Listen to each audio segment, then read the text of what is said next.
Hey everyone, good Tuesday night to you. I want to give you the latest update on major Hurricane Florence. We've got the Tuesday evening model runs, spaghetti plots as they're called. You can see why.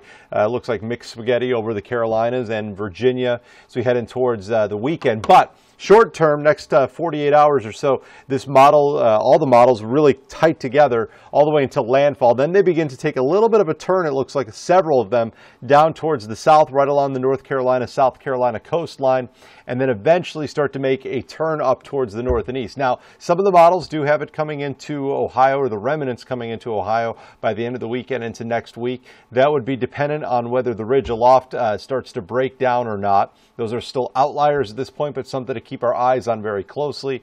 In any case, I think we may end up with an inch or so of rain in the southeast part of the state. I'll show you the rainfall numbers in a second. As far as the current system, we're sitting at 140 mile-an-hour winds, 670 miles to the east-southeast of Cape Fear, North Carolina. Now, during the day on Wednesday, the models are projecting in the Hurricane Center, the official forecast, near Category 5 strength. It is possible it may become a 5 at one point, but will weaken a little bit before landfall back down to a 4 or possibly a very strong 3.